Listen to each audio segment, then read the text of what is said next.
I'm Eric Henry, President of TS Designs. We're a printed t-shirt company based out of Burlington, North Carolina, and been in the apparel business over 30 years now. And I have a business partner, Tom Sineath, that started TS Designs, and I came on a couple years after he had started the business. I'd started a small t-shirt company while I was in school at NC State University.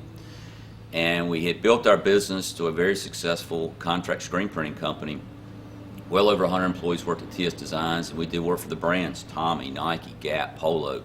Very successful business. Everything they tell you to do in business school, we were successful, we were profitable, we were spinning off not only profits for ourselves, but for our employees and bonuses and raises.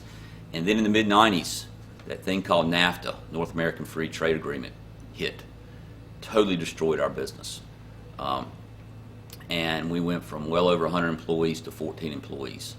And we had some opportunities to go overseas, to make partnerships overseas, and everybody from Chamber of Commerce's to Department of Commerce to academia to whoever says, we need to outsource our apparel manufacturing overseas to lower cost areas, and we can focus in our labor costs in other areas. Well, when you fast forward to today, we see what that's done to our economy. We've totally devastated manufacturing. In North Carolina, it's been over 35,000 jobs have been lost to apparel for manufacturing overseas. A number I just heard over the Christmas holidays, 98% of the apparel that we wear in the United States is made overseas. So we really struggled for a couple years in the late 90s of what we were going to do. We just did not feel it was right to lay off our employees, to outsource their skill sets to people that could do it cheaper, only to bring that product back to the United States to sell to them that didn't have a job. And so we decided to go a different direction.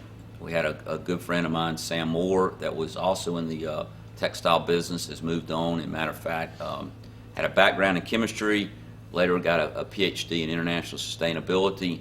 But Sam brought to Tom and I the idea in the mid-90s about the sustainable business model, the idea of a triple bottom line. You got to remember in the mid-90s, people didn't talk about sustainability, they didn't talk about triple bottom line. It was all about the bottom line. Fortunately for TS Designs, we had the components.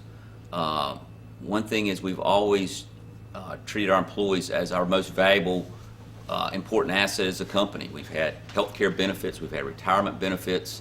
So that was part of our DNA. Also, for whatever reason, I can't attribute to one particular thing in my life, is I had a care for the impact to our environment. We were doing things like recycling and energy reduction back in the early 90s when people just kind of didn't even think about those things. So we had the components of people, profit, planet already in our business, but we didn't really think of that or running a business based on that.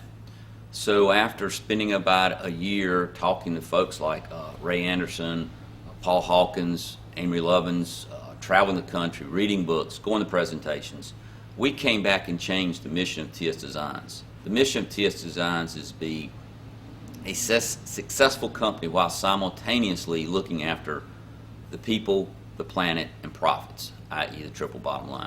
And you got to remember, in the late 90s, people had no idea what you're talking about.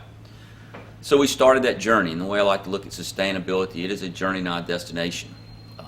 But I think it's an important journey. I think it's an important journey because the direction, the way the world's going, is we have got to demonstrate a business that basically stabilizes how much it takes and how much it gives back. Because as we look at a planet approaching 9 billion people, we look at things like climate change, peak oil, diminishing natural resources, that basically the business model that I was brought up to is just, again, lack of better words, not sustainable. So we've got to, we want to demonstrate a business that looks beyond the bottom line, a business that looks after the triple bottom line.